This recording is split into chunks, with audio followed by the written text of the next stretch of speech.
రఘురామకృష్ణరాజు గారికి మినిస్ట్రీ రాలా, చంద్రబాబు నాయుడు గారు మంత్రి పదవి ఇవ్వలేదు. ఎందువల్ల రాలేదు అంటే చాలామంది ఆయన నోటి దూల వల్ల రాలేదు అనే అభిప్రాయంతో ఉన్నారు. తెలుగుదేశంలో కూడా కొంతమంది ఆయనకి మంత్రి పదవి చంద్రబాబు నాయుడు గారు ఇవ్వకపోవడం కరెక్టే అనే అభిప్రాయంతో కూడా ఉన్నారు. ఎస్పెషల్లీ ఇటీవల కాలంలో రఘురామకృష్ణరాజు గారు మాట్లాడే మాటలను బట్టి మొదటి నుంచి కూడా రఘురామకృష్ణరాజు గారి వ్యవహారంలో చంద్రబాబు గారు ఆచితూచి వ్యవహరించారు. మీరు సీటు విషయం నుంచి తీసుకోండి, అలాగే పార్టీలో చేర్చుకునే విషయంలో కూడా అంతే. ఇప్పుడేమో పదవి ఇచ్చే విషయంలో. దీనికి కారణం ఏంటి? రాజుగారి వైఖరి, ఆయన వ్యవహార శైలి చాలా వరకు కాంట్రావర్షియల్, వివాదాస్పదంగా ఉంటుంది. అప్పట్లో ఏమైంది?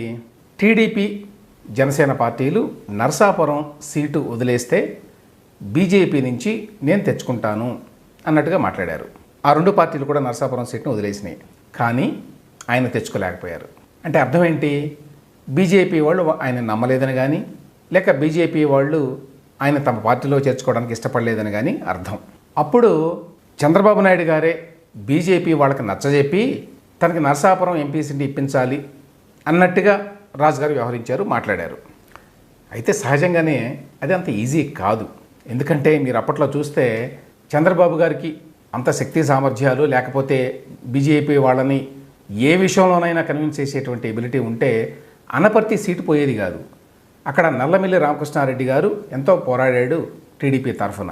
అటువంటి సీటుని ఆయన బీజేపీకి ఇవ్వాల్సి వచ్చింది. అట్లాగే సుజనా చౌదరి గారికి తనకు గనక చేతనైతే చంద్రబాబు నాయుడు గారు బీజేపీలో ఎంపీ సీటు ఇప్పించుకునేవాడు, పొత్తులో తాను ఇస్తున్నటువంటి సీట్లలో భాగంగా. కానీ అది జరగలేదు.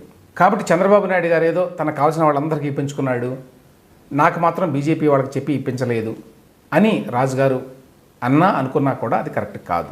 కానీ ఇంతలోనే రాజుగారు చంద్రబాబు నాయుడు గారి మీద కామెంట్ చేయడం మొదలుపెట్టారు. అప్పట్లో అంటే సీటు రాకుండా కొంతకాలం పాటు ఒక స్తంభన ఏర్పడింది రాజుగారి విషయంలో. ఆ టైంలో బీజేపీని మరి నా విషయంలోనే కన్విన్స్ చేయలేకపోతే ఇక జగన్మోహన్ రెడ్డిని కట్టడి చేసే విషయంలో, లేకపోతే రాష్ట్రానికి సంబంధించిన మిగతా విషయాల్లో, రాష్ట్రానికి కావాల్సిన ప్రయోజనాలు తీసుకురావడంలో ఢిల్లీ నుంచి చంద్రబాబు నాయుడు గారు బీజేపీ అధిష్టానాన్ని ఎట్లా కన్విన్స్ చేస్తారు అన్నట్టుగా మాట్లాడారు రాజుగారు అప్పట్లో. అంటే ఒక రకంగా చంద్రబాబు నాయుడు గారి సమర్థతని ప్రశ్నించినట్టుగా మాట్లాడారు. అయినా కూడా రాజుగారికి ప్రజల్లో ఉన్న సానుభూతి కానివ్వండి, గతంలో ఆయన చేసినటువంటి నిర్విరామ పోరాటం పట్ల ఉన్న గౌరవం కారణంగానివ్వండి, చంద్రబాబు నాయుడు గారు చిట్ట చివరికి ఆయనకి ఉండి అసెంబ్లీ సీట్ ఇచ్చారు. ఆయన అక్కడ మంచి మెజారిటీతోనే గెలిచారు.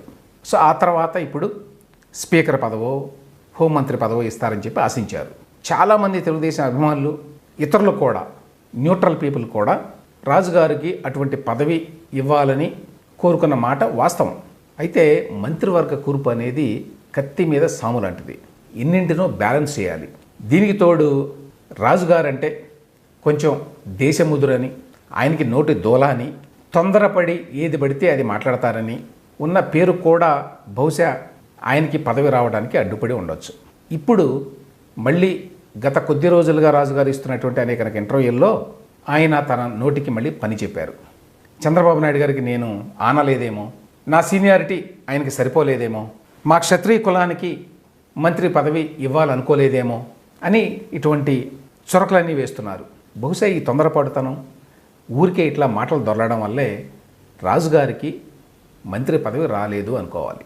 రఘురామరాజు గారు సమర్థుడు అనడంలో ఎటువంటి సందేహం లేదు, చాలా మంచి నెట్వర్క్ మెయింటైన్ చేస్తాడు అనడంలో సందేహం లేదు. అయితే రాజకీయాల్లో సమర్థత, తెగుతో పాటు కొంచెం సమయస్ఫూర్తి, కొంచెం ఓపిక కూడా ఉండాలి. లేకపోతే ఆయనకి రాష్ట్రానికి కూడా నష్టం జరిగేటువంటి ప్రమాదం.